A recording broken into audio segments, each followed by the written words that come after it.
All right, everybody. Well, we will get things rolling. I want to welcome you again to another one of our NGen What's Next events, where we try and bring you strategic topics and ideas that will help you advance within this interesting world that we're living in manufacturing. Today, what we're going to be doing is talking about CyberSecure program. And we've got a couple guests here to talk about the program, as well as experiences with the program and why it's important to you as somebody who's joined us, something you really want to consider. Now, obviously, let's begin with this. If you're looking to advance relative to the equipment, the technology you're adding into your operation, into your production, you want to make sure you're top of mind when it comes to cybersecurity, because what we're really doing is opening up the doors for other potential risks. So I'm going to make sure today that you leave here equipped with some steps you can take in order to make sure that your cyber is secure ultimately. So to get things started, we have Vanessa Garofalo joining us. She's a senior policy advisor with the Ontario Regional Office for Innovation, Science, and Economic Development. In this role, Vanessa has been conducting research and analysis ultimately on economic activity in Ontario, and in addition to promoting the CyberSecure Canada program, which you're going to hear about today as well. With over a decade of experience across all three levels of government, Vanessa's advised in a wide range of issues, including innovation policy, regional economic development, regulatory modernization, equity and inclusion, and social enterprise. So we have somebody here joining us that obviously has a significant background, but it's also quite educated when it comes to cybersecurity. So what we're going to do here, I'm going to turn it over to Vanessa to walk us through, and then I'm going to come back in a little bit and introduce Michael as well. So Vanessa, introduce yourself and take it away. Thank you so much, Sean. And thank you, first of all, to NGen for hosting this event and being really great partners and bringing us all here today to talk about a really important topic of cybersecurity. So I have a brief presentation that I'll pull up, and then we can kind of walk through those slides and really go from there. So I'm just going to pull up my slides, and then I will give this a start. So just want to confirm that you can see my screen. Yes, everything's great. Perfect. Okay, so let's get started. So like I mentioned, I am with Innovation, Science, and Economic Development Canada, and I'm going to be telling you about the CyberSecure Canada program today. Some of you may be familiar with this program already. We've been around for a couple of years, but really always trying to do more to get the word out about this program. And so here's a little bit of what I really want to accomplish today, and basically kind of give you an overview of the CyberSecure program, walk you through the process of how a company will be certified through our program.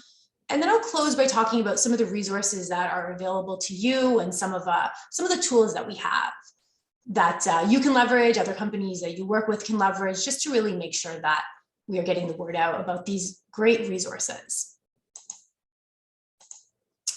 Okay, so to start, what is the CyberSecure Canada program?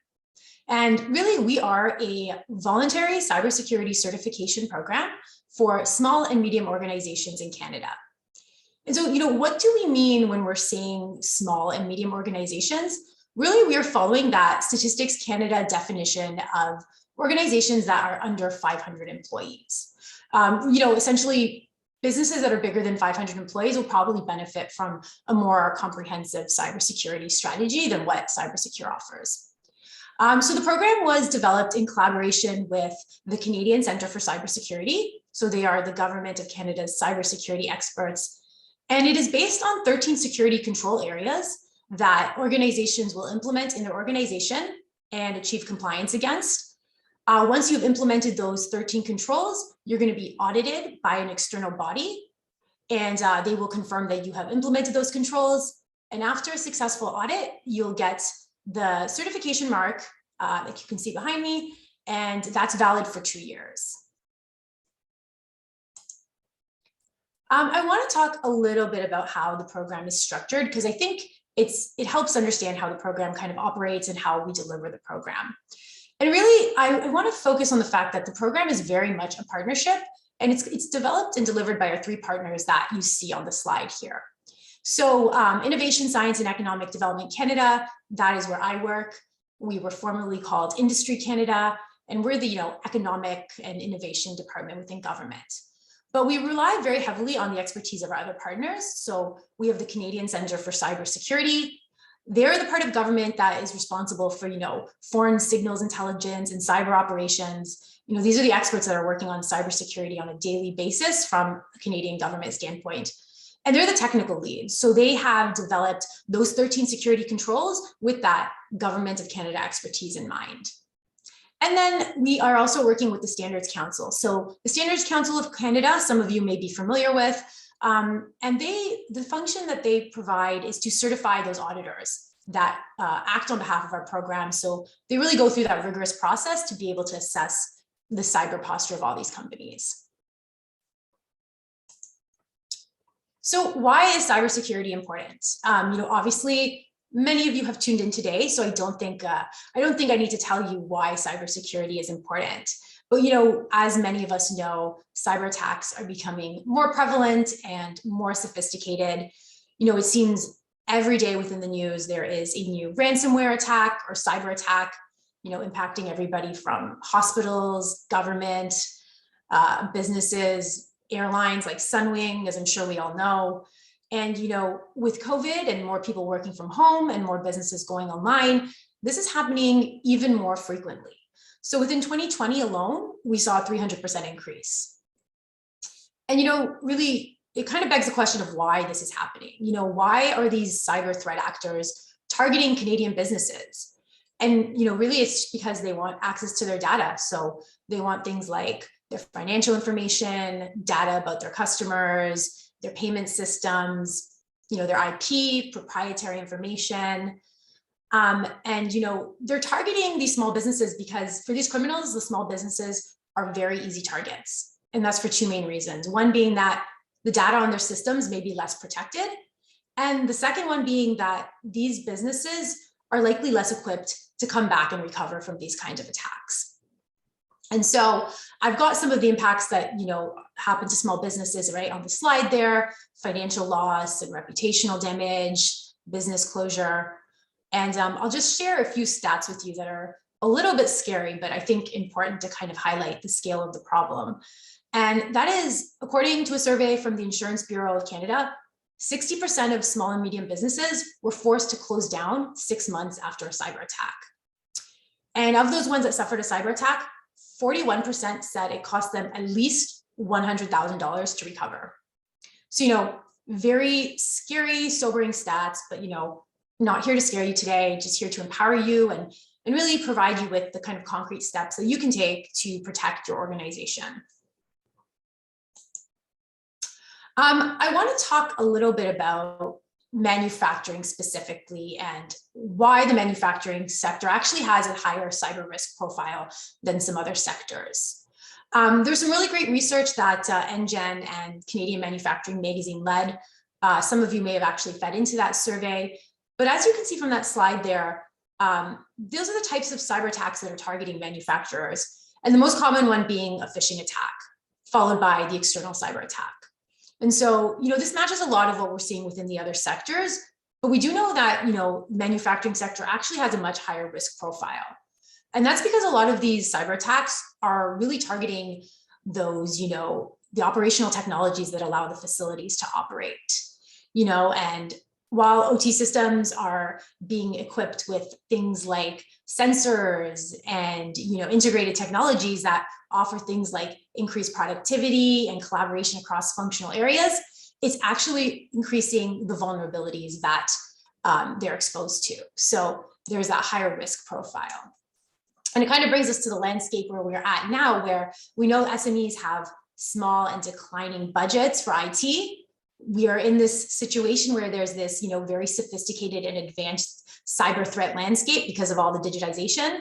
And, it's really putting all of these SMEs increasingly at risk. So I want to spend a little bit of time on this slide because these are the 13 security controls that our program is based on.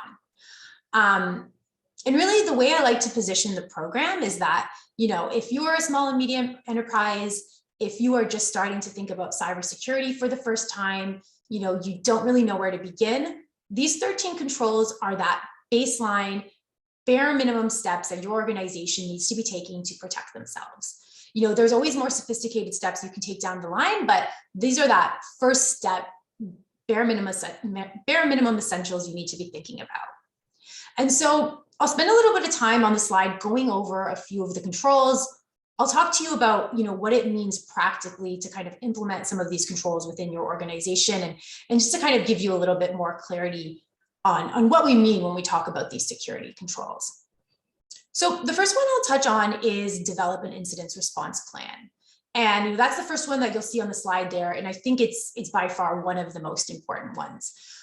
Some of you may be familiar with an incident response plan. Some of you may have developed them already. But what it is essentially, it is just a document that you will develop. You'll work across your senior leadership, and you will just outline all of the things that your organization will do in the event that you face a cyber breach. So you're going to answer questions like, who in your organization is going to be responsible for which activities? How are you going to notify your customers and your vendors if you face a cyber attack? How are you going to restore your systems and your data? You're really going to put the pen to paper and think about those really critical questions. Another one there that's really important is a strong user authentication. And so what this means is enabling multi-factor authentication on all your devices. So many of you may already be familiar with multi-factor authentication. A lot of email providers use it where, you will sign into your email from your laptop or your desktop and then be prompted, on another device, whether it's your cell phone, to confirm your identity. And so with that control, we are asking that organizations are implementing multi-factor authentication on all devices, because it's a really great way to stop that unauthorized access to their systems. Another really important control here is to back up and encrypt data. So not only that you're having a regular schedule to back up your important data, that your backups are encrypted, and that ideally some of your backups are stored offline. So that in the event that your system is compromised, you'll be able to restore your system from those backups, which hopefully you're testing at a somewhat regular interval. And the last one I'll just touch on there is that bottom one on the left, provide employee awareness training. And I think this is a really important control, and it's one that actually distinguishes the CyberSecure Canada program, because some of the other certifications don't actually require this. But what this means is that organizations will commit to providing ongoing training on cybersecurity to their employees. So, at a bare minimum, it's going to require that you're providing training on, what phishing emails look like and what malicious emails and links. Because we know with a lot of phishing attacks, it's always that element of human or employee error that causes it. Somebody accidentally clicks on a link that they shouldn't, and that the cyber threat actors have access to the system. So, with that, you are just instilling that kind of culture of cybersecurity within your organization. And what I've hoped I've been able to do on this slide is really show you that it's not always about very expensive, big IT investments that you can take for cybersecurity. A lot of times it is those policies and procedures that you can have in place that will help you have that resiliency and be able to kind of recover. Things like, an incident response plan or password policies are actually not very, while time intensive, not very cost intensive. So this is a slide that will show you the path that an organization will follow to get certified. Later on in our presentation, we'll have Michael speak about his experience being certified, but I just kind of wanted to talk to you more from a technical standpoint of what the process looks like, and what you could kind of expect at each step in the process. But before I do that, I want to answer the two most common questions I always get when I speak about this, which is, how long does this take and how much does this cost? So with regards to how long it takes, I really like to emphasize that it's going to be driven by the organization. So it's really going to be driven by how much time and effort you really choose to dedicate to this. Typically, we have found that organizations from start to finish will take in the 6 to 8 month range to go fully through the certification process. It'll be a little bit less if you're starting perhaps from a more advanced cyber posture, a little bit longer if you're at a less advanced state, but generally within that 6 to 8 months is what we have found to be typical.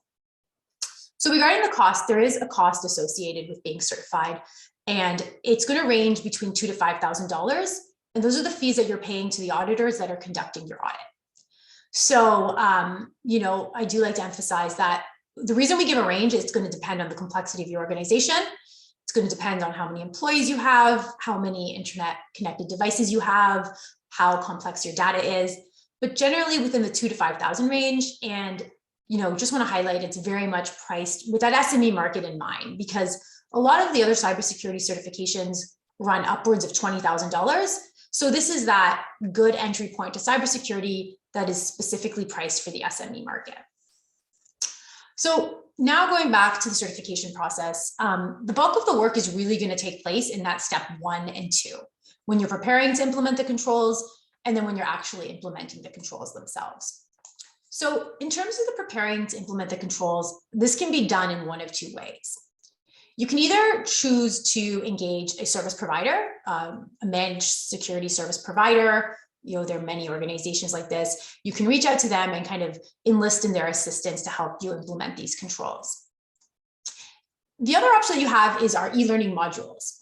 And I'll talk a little bit more about these on a later slide, but what this is we have a free e-learning series, and it is 13 e-learning modules that correspond to each of those 13 controls. They're 1-hour interactive training sessions that walk you through how to go about implementing those controls. So you can do one of them at a time, or if there's one control area that you just want some clarity on, you're welcome to do them as a standalone. So that's kind of how you're going to go about preparing to implement those controls. Then you're going to actually, the rubber is going to hit the road, and you're going to implement those controls in your organization. So you're going to go across and work with your senior management team, and you're going to develop those policies. You're going to develop the password policies. You're going to write the incident response plan. You're going to conduct the cyber risk assessment questionnaire and do all of that work so that you can successfully have those controls within your organization. After that, you're going to have to select the certification body. So as I mentioned, the certification bodies are the organizations that conduct audits. We have 4 right now, and we do encourage you to speak to more than one and kind of do your due diligence, because they're all private organizations. They are IT firms that have undergone a certification process. So they have different pricing models, and we really just encourage you to speak to more than one and see which certification body is going to be the best fit for your organization. After that, you're going to submit the request on our online portal. At that point, you'll be prompted to indicate which certification body you would like to conduct the audit. And then the certification body will begin the audit. So they're going to engage with you and ask you for all of that supporting documentation and all of those copies of those policies and procedures that you've developed, and they'll assess you based on that. Hopefully your audit will be successful. If not, you'll have that opportunity to make those continuous improvements and kind of go from there. And after that, you will be certified, which is valid for 2 years. At some point in that 2-year period, the certification body will do a spot audit just to ensure that everything is up to date. And then you'll have the option again to recertify down the line.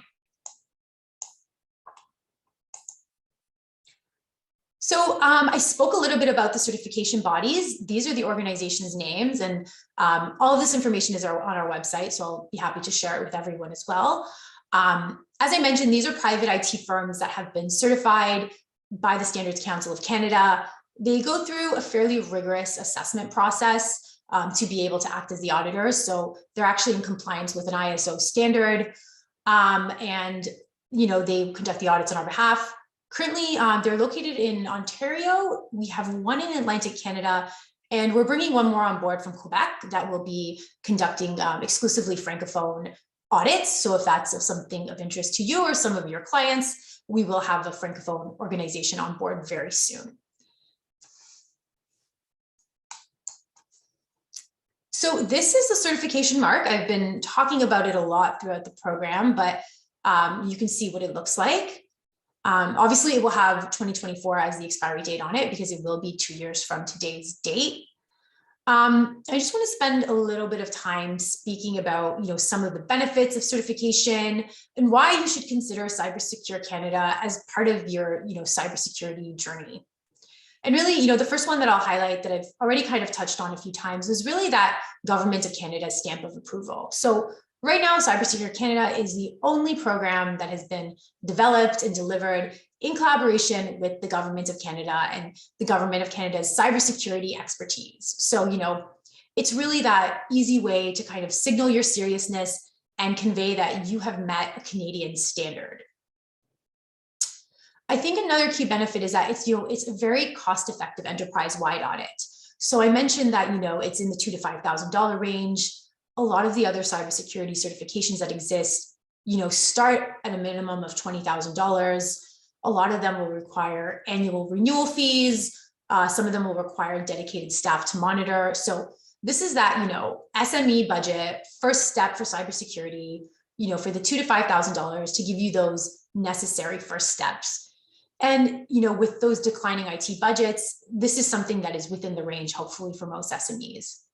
And just in terms of, your business continuity planning, something like this will ultimately pay dividends, especially when you're considering the costs of, upwards of $100,000 to recover from a cyber attack. And then again, some of the other things we've mentioned about, take those actions to reduce your financial loss, prevent, potential reputational damage, and really signal your seriousness to your investors, your suppliers, your supply chain partners, and kind of have it as that competitive advantage to demonstrate that, you have taken that action on cybersecurity and maybe distinguish yourself from some of your competitors in your field. So this is a new element of the program that we are really pleased about. And our program now is associated with a national standard. So you can see it there, the CAN CIOSC 104. This was developed in November of 2021 in collaboration with the CIO Strategy Council. And so what this means now is that all the organizations that go through our program are in compliance with that Canadian national standard. So the standard actually takes all of those 13 controls that I talked about and divides them into two categories. So level 1 for those that are starting their cybersecurity journey, and level 2 for those more mature organizations. But the full certification will be those organizations that are in compliance with the level 2, so that higher standard within the controls. And so this is something that we've been rolling out over the past few months, and now officially, as of this month, we're going to be auditing against that new Canadian standard. I want to talk a little bit about the e-learning series because I think this is a really great resource that I want to make sure everybody is aware of. And so, as I mentioned, it's on our website. I will share the link with everybody on the webinar today, but it is 13 free e-learning modules. They're available in both English and French, and it corresponds to those 13 control areas of the program. And so you can complete them all. If you complete them all, you'll get a certificate. You can do them individually. They're very interactive. It has quizzes. It has videos to kind of really make it as plain language and really targeted for those non-cyber specialists. But the really, really important resource that I want to flag for everybody is that along with these e-learning modules, you also get access to templates. So, all of the controls that require some kind of documentation, whether it's the incident response plan or a training plan, you can go into e-learning modules and download a Word document template. So you're not starting from scratch. You can just download that template, put in your organization's name, and kind of really hit the ground running. So you're working off that approved, kind of government approved template.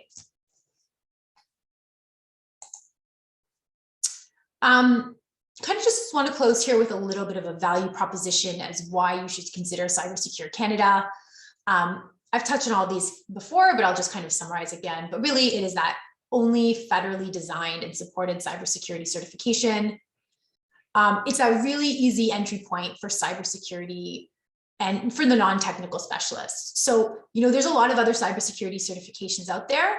I'm sure we'll talk about this a little bit more in the Q&A portion. Things like the ISO 27701, CMMC within the defense supply chain, SOC 2 compliance. And this is that kind of first step one. And I like to really position the cybersecurity investments as a continuum. It's really going to range on how much time, energy, effort your organization wants to put into it. So with our baseline controls, we're kind of that first step on the ladder, and we can give you that pathway to more rigorous auditing and controls that you might look for down the line. But really that first step, with those kind of 13 things that you can have as that end goal. And again, kind of leverage this, certification for some strategic business development activities. I've worked with companies who, were really happy to have that mark on their website and really use it to kind of distinguish themselves from some of their competitors in their field. Just before we close, I do want to draw your attention to some other federal resources on cybersecurity. And both of these ones can be used to kind of offset some of the costs of our program. So while there is a cost to our program, these two programs can be used kind of leveraged to kind of offset some of those costs. So the first program that I'll touch on there is the Canada Digital Adoption Program. Some of you may have heard about this program. It is a very high priority for the government. It's been getting a lot of attention. And basically it is grants to organizations to help them adopt some new technologies. There are two streams with this program. The first stream is more focused on brick and mortar stores that are adopting e-commerce solutions for the first time. I think stream 2 is actually going to be relevant to a lot more people in the audience today. And it's for more of the SMEs adopting new technology. So with that program, the Canada Digital Adoption Program, if you are eligible, you'll get a $15,000 grant to develop a digital pathway and a digital plan. And then you also have the option to access a $100,000 0% interest-free loan from BDC and a wage subsidy for up to $7,300. So that BDC loan and that youth wage subsidy can both be used to, bring in a service provider to help you implement the controls, whether you're bringing in a student to help you implement the controls. And so that's one kind of touch point with the program that I really like to highlight. A second really important one is this is a program that is delivered by the National Research Council, IRAP, Industrial Research Assistance Program.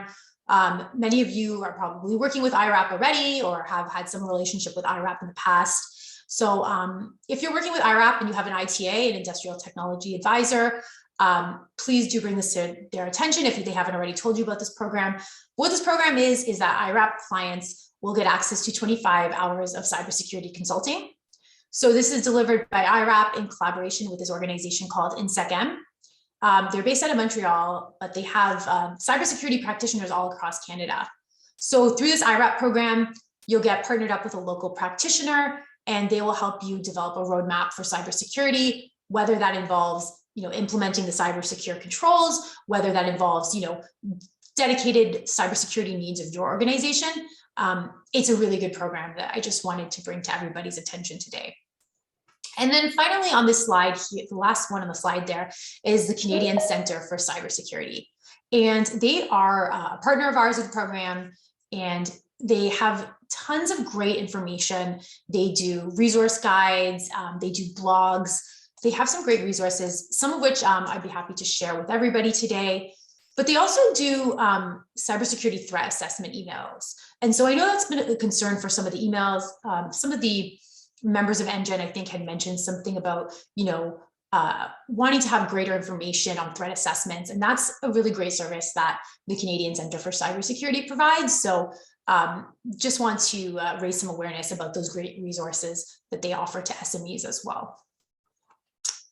And I have one last slide here, and I'll just kind of leave you with some key takeaways. But we've had a good discussion today about how these cyber threats are happening. They are becoming more and more sophisticated. And really, I think, as many of you are probably already aware, investments in cybersecurity are now a business essential. Whereas before it was a nice to have, it was the realm exclusively of IT. Now it is something that there needs to be cybersecurity and cybersecurity awareness across all levels of the organization. And your organization needs to be protected and start thinking about these things sooner rather than later. The other thing I really want to focus on there is to start slowly and explore those certifications when you're ready. The cybersecurity is not going to be a one-step process. Start with small things like looking at those controls and kind of go from there. And then to also always kind of be taking that risk-based management approach, to be constantly conducting those internal risk assessments, reevaluating those policies that you develop, and maintaining that vigilance, on a yearly basis, that you're going back to these things and it's not just some processes you set in stone. And so that kind of concludes the formal portion of my presentation, but Sean, happy to see if we have any questions and how we can go from here. Yeah, no, that's great. So thank you very much for that, Vanessa. There were a couple questions that I'll start with. So Peter had asked, and here's what he says: 2FA can be a real pain. Is there any other systems? So unfortunately, yes. Unfortunately, no, there are not other systems. We fully acknowledge that, it is the pain. And I guess what we would kind of caution with that is that, it's that culture shift within an organization. Yes, it is a pain, but by educating everybody and getting, it's one of those necessary evils, unfortunately, that it's here to stay. And I think we just have to accept it. It's going to take a lot longer for all of us to get into our systems, but it's the price we pay for being more secure. Okay. And Peter also mentioned, and you can see him in the chat there, you have two companies, Apple and Android, that control the world. This isn't very safe in his mind. So appreciate that, Peter. So a question then, and I think it's on your next slide. You've mentioned a couple times that, if I was a small to medium-sized business, as an example, or any size business really, there may be different paths I'm expected to head depending on what sector I'm selling into. Could be defense, etc. But a good starting point, it sounds like, if I'm not really sure where to begin, is to reach out to somebody within the program, because you can provide some guidance as to how does the program fit. What are the logical first steps to take? Is that a fair statement? Absolutely. And, we have resources available. Also, as part of our online portal that I mentioned, you have the option of kind of going in and doing a kind of preliminary cyber posture assessment. So, they'll ask you questions like, do you hold any existing certifications? And they'll ask you those kind of basic questions to kind of gauge how ready you are to be audited, and maybe where you may have some work to still do. Okay. So, and I'm not trying to jump ahead, but do you want to put that contact information up on the screen? I think it might be your next slide, just so people that are here know how to reach out, where the portal is. So there's your contact information, obviously. Would you be a point of contact then, that you want them to reach out to you directly? I can as well. And I'll also, I will plop those resources in our website in the chat as well, including the portal and the learning module.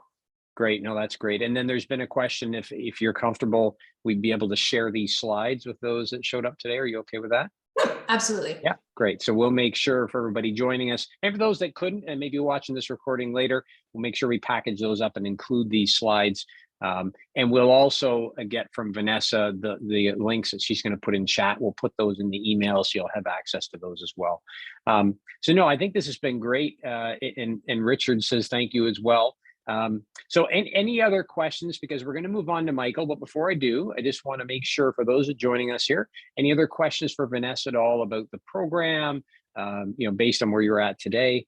I'll just give you one more moment here, make sure. And of course you can continue to ask questions. I don't think Vanessa's going to jump off here too quickly. So with that said, then thanks, Vanessa. What we're going to do now that we thought would be interesting is to have somebody join us that's actually gone through the program, right? That can speak to the program and their experiences in it. So you get a real feel for what is this like? And obviously you can ask any questions that you might have if you haven't entered the program yet. So joining us here today, we have Michael Bakich. Michael is the co-founder of Iceberg Cyber and Fibos. Is it Fibos? Is that correct, Michael? Yep. Since 2016, Michael has led the technical development of Fibos, a global leader in industrial fiber optic sensing. In 2021, Michael led the formation of Fibos' new cybersecurity division, which is called Iceberg Cyber, out of a call to action to support the needs of Canadian small businesses. Michael's journey with Fibos and Iceberg has yielded 6 years of experience from within the arena, where lessons are as valuable as outcomes.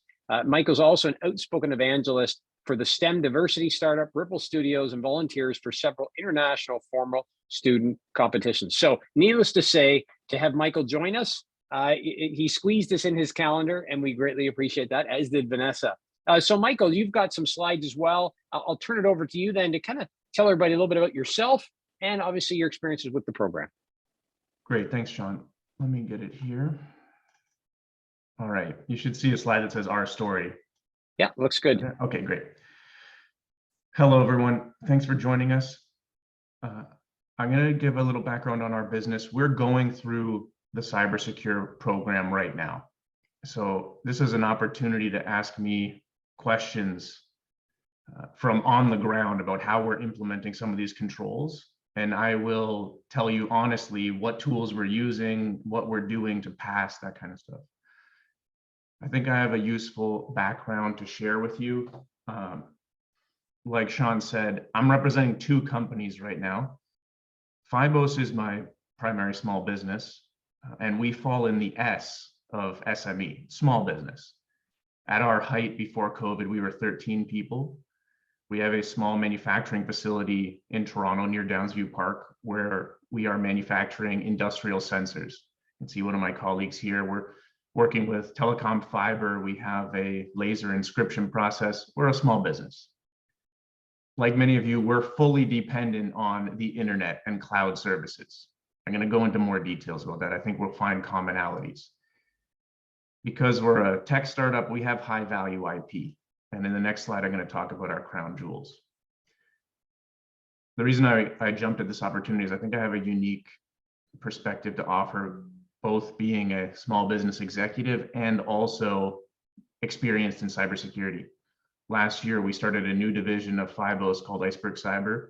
I won't go for the sales pitch here, but needless to say, we're familiar with what cybersecurity is. We were familiar with CyberSecure Canada, and we're pursuing this not as a cybersecurity company, but as a small business. Like Fibos, Iceberg Cyber is a micro-sized business, 8 employees. We provide small business cyber services. We're fully reliant on IT, both for our products and our operations.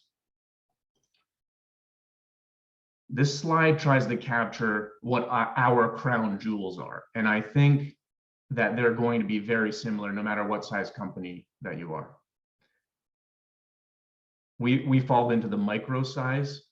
In Canada, there's 1.2 million businesses. 74 of them are less than 9 people. That's a micro business. 74% of them, I should say. So we're in the 74%. There's 98% of small businesses in Canada that are small. So in the SME, the S is really capitalized. I think all of us share these same crown jewels. We all have corporate data that we need to protect. Primarily, we have obligations under Canada's privacy laws to protect our employee HR data and our client private customer and financial information. We have legal obligations to do so. So if we're negligent in securing our client information, we face punitive damages. That's a huge crown jewel for us. Also in that category, we have accounting and financial information. We have records that we don't want public. Those are things that we want to protect. As a tech startup, we have engineering, R&D, intellectual property. All businesses have some sort of intellectual property, whether it's best practices or trade secrets. We have them just like you. This is information we don't want shared publicly. So we consider that a crown jewel that needs protecting. We have unpublished patents, we have business strategies, market material, etc. Common to any business is money. That's our #1 crown jewel. We may not have as much money as a medium-sized enterprise, but we don't want it stolen. So protecting our bank account and the credentials to our bank account is high value to us. We also have a bunch of other business operation credentials that we consider part of our crown jewels. If we don't have access to our emails, we can't function. If we don't have access to our cloud storage system, we can't function. Same with accounting and timekeeping, all that kind of stuff. So all of those credentials fall into the crown jewels category. Then on a more guttural level, we have to operate as a business each day. So if our website goes down or someone takes over the website and defaces it, or if we can't access any of our Microsoft Office accounts, we can't deliver product and we can't support our customers. So we can't operate as a business. So these 4 categories cover the crown jewels of confidentiality, integrity, and availability that we value highly. Vanessa gave us a pretty scary stat, and it's the motivator for us to invest in our own cybersecurity. 60% of businesses go bankrupt after a cyber attack within the first 6 months. That's huge. That means cyber attacks from some random actor are an existential threat for us. And you can see when we list out our crown jewels how important it is. Often and most prevalently, we get spam emails, phishing emails. Someone will masquerade as one of our customers and send us an invoice, or one of our suppliers and send us an invoice. Our finance department gets emails like that every day. And as a business owner, I get emails like that every day. So protecting ourselves and our money is critically important. And that was the real motivator for getting involved with the CyberSecure certification. Marketing ourselves as secure to our customers and our partners is a nice to have, but really protecting ourselves from the existential threat of a cyber attack is the real value. So I wrote that getting the CyberSecure certification has intrinsic value for us. We don't want to get screwed. It's the same reason that we have content protection insurance, because if there's an accidental fire in our office, we don't want to go out of business. I think that's a motivation that all of us can share.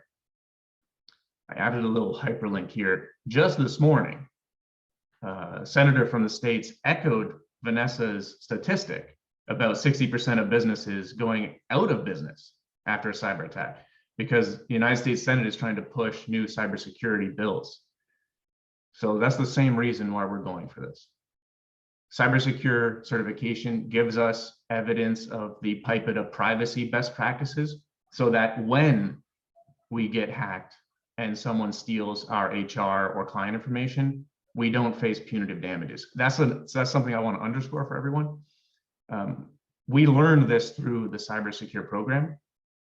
PIPEDA, which is Canada's version of GDPR, it's like a privacy protection act, requires any business to exercise best practices for protecting their client data. If we are negligent and a malicious actor steals our client financial information, personal information, we face punitive damages. Average punitive damages are $100,000. I don't want to pay that. So CyberSecure Canada is our cheap way of demonstrating best practices. The process of going through the certification is also good employee training. We're having multiple employees go through this so that they learn.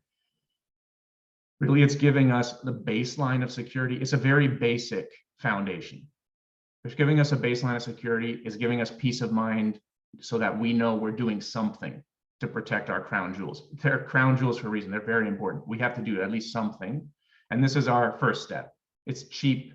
It's a cheap first step for us. It's also great coaching. And we've gone through the IRAP process, which I can't recommend strongly enough to all of you. You should all contact your local IRAP advisor, because IRAP will fund 25 hours of free cybersecurity training, and everyone is eligible for that. So take advantage of it. We went through the program, and now that we're actually part of the INSEC-M membership group, we can guide you through the program too, all for free, paid by IRAP. So you should all take advantage of it. Nevertheless, the takeaway from value is it's intrinsic value. We're going to put the certification on our website. It's a fun, nice to have, but really we need to know internally that we're doing something, we're following best practices so that we don't get hit with a surprise existential threat. Now, let me walk you through some of the brass tacks. The biggest amount of work that went into the certification was just writing everything down. So that's why I wrote the biggest challenge has been the policy document. We have one really long Word document that we have documented each of the 13 controls. As part of the coaching process, we were hooked up with Bulletproof. They gave us the CyberSecure Canada checklist. It's not that complicated. We go through the checklist, we write out in full paragraphs what our policies are, which I'm going to say explicitly in a second. We take some screenshots, and Bulletproof coaches us through the rest. I'm intentionally writing the policy so that I can share it with other companies. So after this presentation, make sure you connect with me, because I'm doing this intentionally, because the templates that we accessed were a great starting point. We're adding a lot more information so that we can share it around, because this is something that does not need to be unique or challenging, repeated by everyone. I made a short clustered list here of the achievable controls that were pretty basic for us to pass. And I think with 40 to 80 hours, like I wrote here, anyone could pass. It's not that complicated, and you shouldn't be daunted by it. The incident response plan is probably something that you want to write last, because it takes the most amount of thinking, and you need to know some of the other details before you go through it. The incident response plan, by its nature, really is, what do you do if someone takes over your website? Who do you call? What do you do? If you can't log into your emails, what do you do? If your accounting rep says someone keeps sending them phishing emails asking them to pay an invoice, what do you do? That's what's in the incident response plan. A lot of these scenarios take creativity. The template from CyberSecure Canada has them, we have them, and your coach through IRAP will have them. Business continuity plan is also the same kind of thing. It's simpler than it sounds. The next bullet point were really easy things for us to pass. Almost all of our computers are Windows 10. We set automatic patching on. All you need to do is take a screenshot, put it in the checklist. All of our computers have Microsoft Defender anti-malware. It comes standard with Windows 10. You just need to take a screenshot, put it in the checklist. We have a pretty strong password policy. All of our employees use Bitwarden, the free password manager. I strongly recommend it. We use two-factor authentication for some of our critical cloud accounts. It's really easy to set up. So you just follow the process on Gmail or whoever you're using. Like our bank accounts use two-factor authentication, and take a screenshot, put in the checklist. The third bullet point are actions that you need to take. We have routine backups within our business continuity plan. And all that means is I copy all of our crown jewel data onto a hard drive and take it off site. And I have a schedule once per month to do this in my calendar. That's our basic way to solve the routine backups. We have a firewall at our office. It costs $500. You can buy it on Amazon. It's very simple for a small business, and that gets you the pass. Firewalls are also great because they have a huge benefit for spam email filtering. So I recommend them strongly. We have a VPN connection for our office, and that's not a VPN for our employees to connect locally to the office. It's a VPN that protects all of our internet traffic when it leaves the office. We pay $100 a year for it. It's great. And you take a screenshot and you put it in the checklist. We also use the Canadian, I don't remember what the acronym stands for, the CIRA, their DNS protection service. You can find out about on the internet. That solves another one of the checklists. So all of these are really easy tasks that you can do.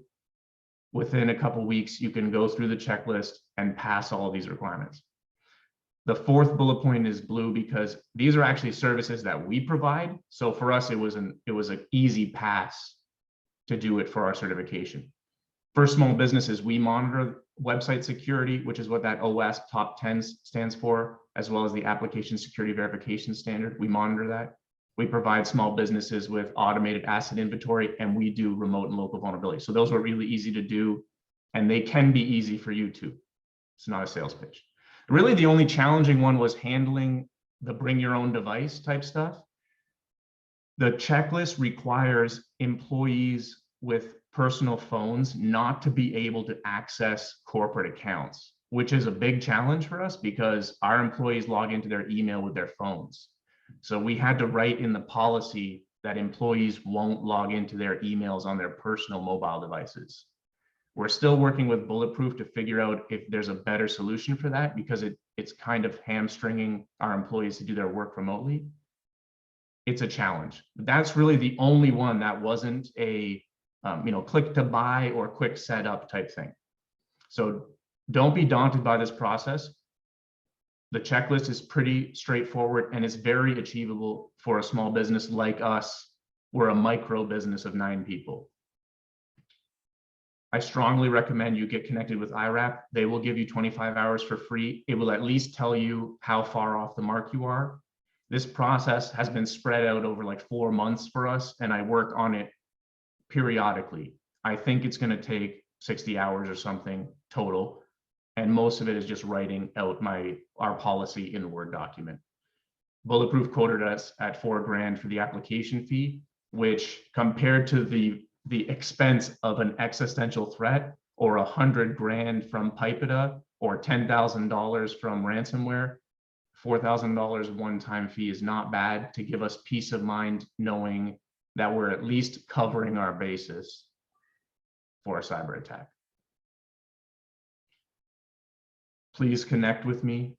I can give you more details on exactly what tools we're using, like what settings in Microsoft that we use to satisfy these requirements.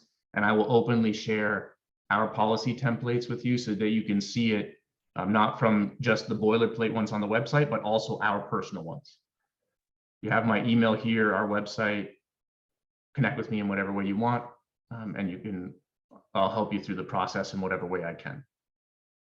Feel free to ask me any detailed questions. I'll answer them as transparent as I can. Yeah, no, that's great, Michael. And that's exactly what I was going to say for those of you who are with us here. And just, I'll point out to you, there's a message in there from Peter, Michael. He left his number and wants you to call him. So I'll let you grab that. Richard says, it's great to hear your story. I'm the QMS guy with a startup in the medical device industry. Right. So is that, Richard, do you have a question then, or are you just kind of comparing notes, I guess, maybe that's what he's doing. So I'll repeat what Michael mentioned. If you have questions, the whole goal of Michael being here, and he was obviously very much willing to offer his experience. If you're considering the program, if you have questions about the program, obviously Vanessa has shared you an overview, but when you're in the thick of it, sometimes it can be a little bit different. So I'll just, we'll give you another couple of minutes here if you do have questions for Michael. And if you're good, Michael, will also, you good if we share your slides as well? Yeah, absolutely. Great. So everybody joining us here today, if you don't have a question top of mind at this very moment, something comes up later, you will have Michael's contact information as well as Vanessa's, as you know from the last slide in their presentations there. So, okay, and I see Vanessa has just dropped several different links that we will also put into the email. So make sure you grab any of those links that you're interested in. It's some of the different e-learning modules she mentioned, contact information for the different certification bodies, resources, kind of a resource center you may want to access. So grab those links. And again, I'll just ask if there's one final time, any further questions for Michael at all? Okay. I think you've given everybody a lot to think about, Michael. So thank you very much for that. The takeaway could be that it's not that challenging. And the balance of that is it's baseline security. So for a couple weeks worth of work, dedicated time, and a few $1,000s, you'll at least get peace of mind with some basic best practices to stop you from being the easiest of the low-hanging fruit. That's our objective. If we ever fell into Vanessa's 30% targeted cyber attack, someone could easily steal all of our crown jewels.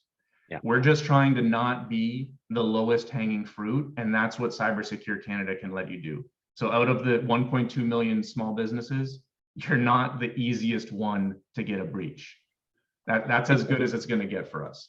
It's it reminds me of the old saying that, if there are thieves breaking into cars in your area, they can always get into a car if they really want to, but at least lock your doors because they're more likely to move on to the next car to see if it's unlocked before they'll break into your car. So that's a great point. Yeah. So it doesn't look like there's any further questions from anybody here. So again, I want to thank yourself, Michael, Vanessa, for sharing your time with us, sharing your experiences. We'll make sure that we provide a copy of your slides as well as this video to everybody who signed up. And with that, I want to thank everybody that has joined us today, taking time out of your busy day to join us here. Hopefully you took away some ideas that you can put into practice. Again, you'll have all the contact information, and we'll make sure we get those links that Vanessa shared into the email that we send out to everybody. And with that, I want to thank you both again, Vanessa and Michael, for joining us here today. And I wish everybody a great rest of your day, and we'll talk to you again soon. Thanks, everyone.